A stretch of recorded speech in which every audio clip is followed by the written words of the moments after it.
Madame, mademoiselle, monsieur, bienvenue à Metro News. Voici l'essentiel des titres qui seront développés aujourd'hui. La date du dimanche 20 novembre est retenue par le CEP pour l'organisation du premier tour de l'élection présidentielle et les législatives partielles et celle du dimanche 29 janvier pour le second tour. Plusieurs partis politiques ont rejeté cette nouvelle date fixée par le CEP. Ils estiment qu'elle ne respecte pas l'échéance constitutionnelle du 7 février. D'autres l'accueillent favorablement.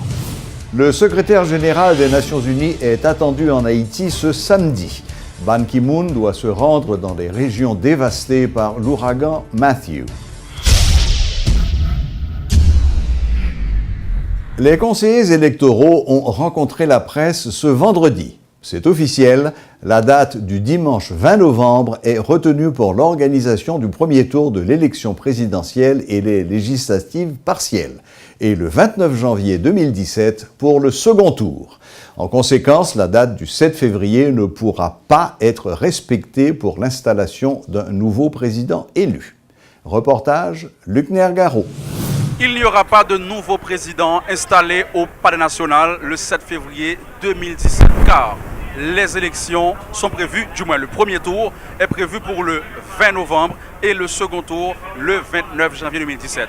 Donc, peu importe l'effort consenti par le CEP, il n'y aura pas de président installé le 7 février 2017. Nous décidons pour que un président élu durant le mois de février 2017. Parce que certainement, date ça va pas permettre qu'on président installé au 7 février. Ce n'est pas sans raison que le patron de médias a pris le temps de faire la mise en contexte de cette décision. L'ouragan Matthew en est le principal responsable. Si les matériels sensibles, les becs et les beds des zones sinistrées ne sont pas affectés, les centres de vote, par contre, sont fortement endommagés. Léopold Berlanger souligne également le problème lié aux pertes des cartes de SIN. Nous avons une situation tout côté que PNH, là, notamment qui gagne pour assurer la sécurité du processus électoral, là, les affecté en pile ces jours-ci par question humanitaire, là, côté que est obligé de déployer intensivement tout ce problème distribution, aide humanitaire et surveillance sécurité routière par rapport aux questions de convois humanitaires. Dans les analyses du Conseil, suite à l'évaluation sur le terrain, la lenteur enregistrée dans l'acheminement de l'aide constitue également une raison adéquate pour repousser les élections jusqu'au 20 novembre, explique Léopold Berlanger. Tout cas, ça qui soit perdu toiture, bien qui détruit partiellement, et que vous allez prendre autant encore pour pratiquement atteindre le niveau que nous avons besoin pour que toute l'école, toute centre ça vienne opérationnel. Le conseil de Léopold Berlanger a réfléchi sur toutes les propositions de date formulées, soit par les candidats, soit par la société civile. Mais aucune n'a pu être retenue, car le CEP s'est fixé des priorités, notamment l'organisation d'une élection dans tous les départements et dans de bonnes conditions. Depuis l'élection a fait pour tout le monde, et notamment s'il s'agit d'une élection présidentielle. Nous toujours dit que nous voulons faire bon genre élection qui est crédible, qui chita sous rigueur avec transparence. Situation privée, nous pas voulu que pour nous dire que bon, ok, n'a fait élection, le département ça a quand même, mais élection ça a c'est des élections aux gens bouillis vidés. Un président légitime, c'est tout ce que souhaite le Conseil électoral provisoire. Donc le CEP veut prendre le temps nécessaire pour faire les mises en place et pouvoir organiser de bonnes élections. C'est le souci du président Léopold Berlanger. Le nouveau calendrier va fixer les nouvelles dates pour la campagne électorale. Les candidats peuvent attendre, mais ils vont devoir se relancer en campagne. Cette nouvelle date fixée par le CEP ne fait pas l'unanimité au sein de la classe politique. Certaines formations politiques, telles que le PHTK et Petite Dessalines, la rejettent sans équivoque. Ces partis estiment que cette date ne respecte pas l'article 134-2 de la Constitution de 87, qui prévoit l'entrée en fonction du nouveau président élu le 7 février. Mais d'autres partis politiques, tels que Fusion ou La Paix, n'y voient aucune objection. Bonsoir, Monsieur Mathias Pierre. Bonsoir. Je salue tous les téléspectateurs Métropole à soir. Merci. Monsieur Mathias Pierre, de parti Petite Dessalines. Bon, et le président du CEP a annoncé les nouvelles dates retenues pour les élections. Ce sera le 20 novembre pour le premier tour et le 29 janvier pour le second tour. M. Berlanger a également annoncé que l'échéance du 7 février 2017 ne pourrait probablement pas être respectée. Comment réagissez-vous à cette annonce à Petite-Dessalines? Bon, écoutez, nous avions eu une rencontre avec le CEP. Et là, je veux parler des partis politiques. Et Petite-Dessalines était bien présent. Nous avions eu à faire une proposition au CEP qui était la date du 23 octobre. Oui. Certainement, le CEP nous avait bien expliqué que si on n'arrive pas à respecter ou encore à faire les élections dans le délai constitutionnel qui soit le 30 octobre et prochain, et la date du 7 février ne serait pas possible. En ce sens, il y a eu un consensus entre les partis politiques et je dirais tous les partis politiques qui sont concernés par les élections. On a eu un consensus sur la date du 30 octobre. Certainement, on aurait compris un décalage d'une semaine. Le CEP nous avait bien dit que l'organisation des élections ne dépendait pas uniquement des partis politiques et les acteurs de l'international. Le gouvernement avait leur mot à dire, en ce sens qu'il y avait des négociations avec ces deux entités. Et aujourd'hui, c'est avec beaucoup de, je dirais, de surprise et que nous avions appris que le CEP a fixé la date des élections pour le 20 novembre prochain. Exact. Certainement, les conséquences du 20 novembre nous amènent à un deuxième tour au 29 janvier, ce qui rend impossible la date du 7 février. Donc, au niveau de Petite-Dessalines, nous désapprouvons complètement cette approche ou encore ce calendrier proposé par le CEP et nous profitons pour dénoncer les tentatives du pouvoir en place pour essayer de pousser la date des élections, une façon de pousser la date du 7 février pour arriver au projet bien ficelé qui soit le projet du 14 mai. Donc, et nous demandons au CEP de faire retrait de cette approche. Nous pensons qu'il y a possibilité encore de faire le premier tour des élections dans les jours à venir et nous restons attachés à la date du 30 octobre, moyennant éventuellement un petit décalage, ce qui serait éventuellement le 6 novembre, mais pas question d'un deuxième tour le 29 janvier qui rendrait impossible la date du 7 février 2017. Nous croyons fermement qu'un nouveau président élu doit prendre le pouvoir le 7 février. Et je rappelle qu'il y a 3 délais constitutionnels. Le dernier dimanche du mois d'octobre, l'organisation des élections. Le deuxième lundi du mois de janvier, c'est le Parlement qui doit entrer en fonction. Donc les sénateurs élus doivent entrer en fonction. Et le 7 février, un nouveau président pour rétablir le système, pour rendre le pays fonctionnel et la démocratie fonctionnelle.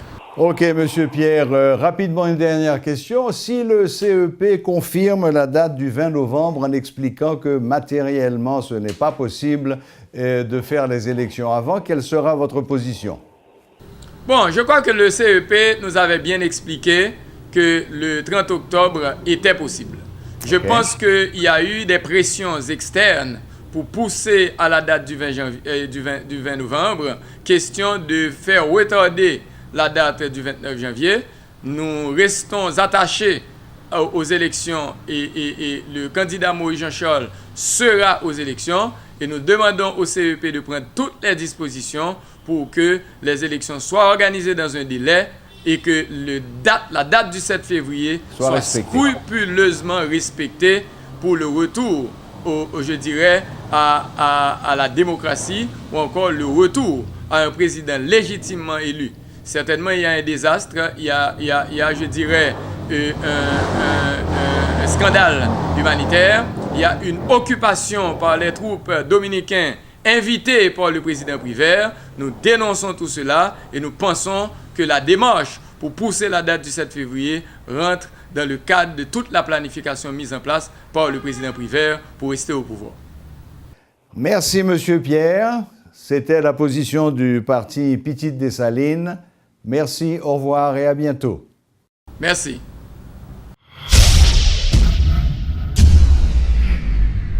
Le secrétaire général des Nations Unies, Ban Ki-moon, a prévu de se rendre samedi dans les régions dévastées par l'ouragan Matthew, a annoncé jeudi son porte-parole. Monsieur Ban Ki-moon doit se rendre au Cai, où il rencontrera des responsables locaux et tentera de sensibiliser la communauté internationale pour lever des fonds. En effet, l'ONU a lancé lundi un appel d'urgence pour récolter 120 millions de dollars destinés à couvrir les besoins d'Haïti pendant les 3 prochains mois. Pour l'instant, seulement 6,1 millions de dollars ont été récoltés. Rappelons que le Conseil de sécurité des Nations Unies a décidé jeudi de prolonger de 6 mois, jusqu'en avril 2017, le mandat de la mission des Nations Unies en Haïti, MINUSTA. Le convoi d'aide dominicaine est escorté par des militaires dominicains dont la présence a pu être constatée par des témoins à Carrefour, dans la zone du camp des gardes-côtes à Bizoton. Une équipe de radio et télémétropole s'est rendue sur place et a effectivement constaté la présence de soldats dominicains dans ce secteur. L'information a toutefois été démentie par le ministre des Affaires étrangères, Piero Delienne.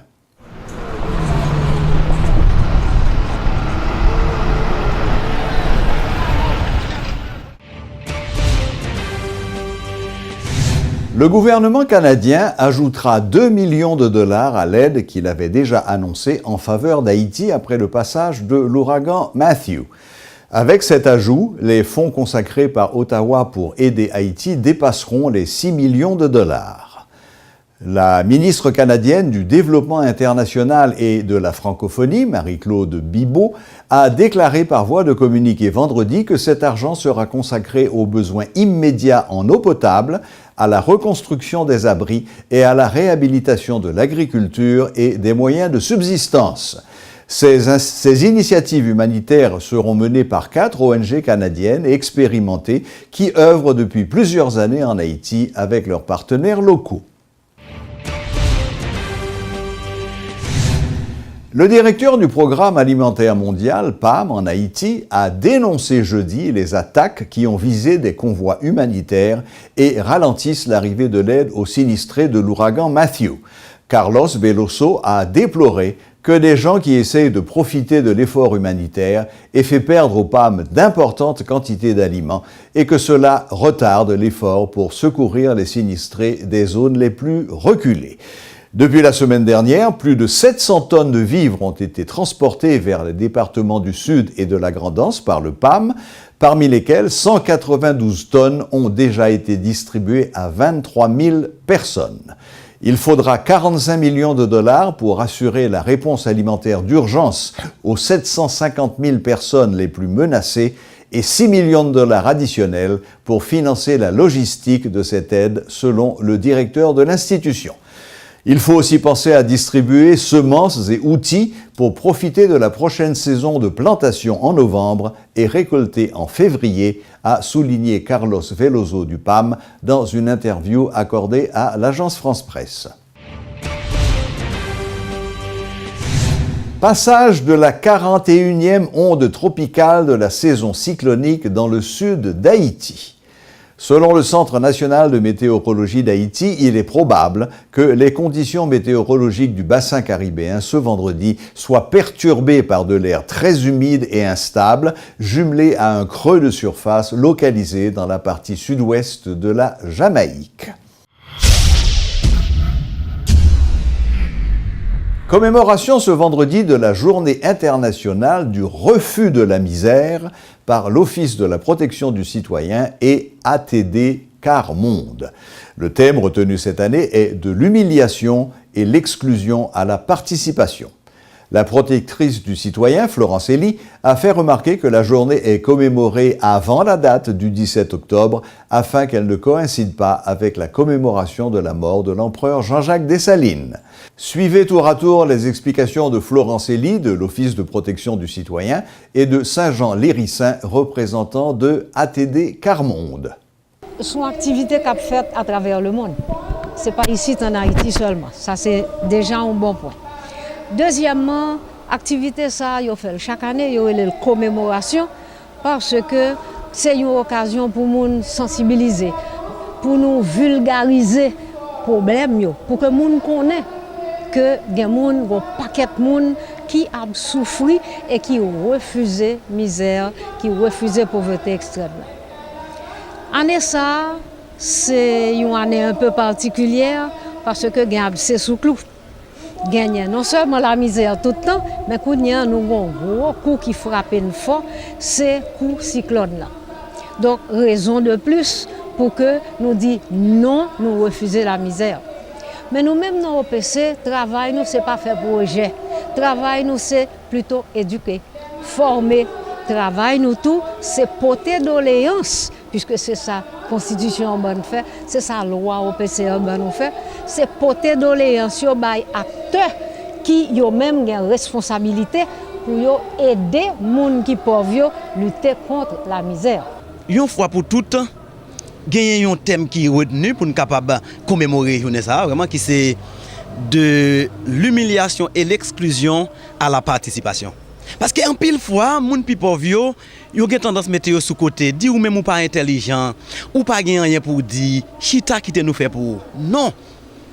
Au contraire, moun yo pour yo sentir yo ces citoyens tout entier, yo supposé interroger yo, contacter yo dans genèse projet yo même pour yo capable sentir yo participer pour yo capable bail point de vue pa yo dit mais comment nous même nous ouais bagay yo parce que chaque fois ou mettez sous côté pas participer dans début bagay là c'est comme si bagay fait contre moi c'est jour pour nous dire pour monde qui pi pauvre dit nous là situation à vivre là mais j'en lié pas fait comme si ou pas connaît parce que mais nous a parler en présence ou.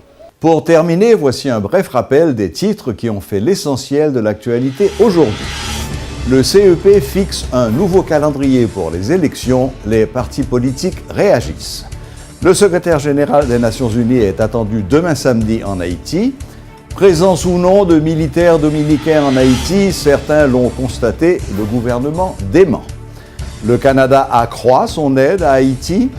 Le Programme alimentaire mondial PAM dénonce et déplore l'attaque de certains de ses convois d'aide humanitaire. Voilà, la boucle est bouclée. Merci de votre fidélité et à la prochaine, même heure, même chaîne.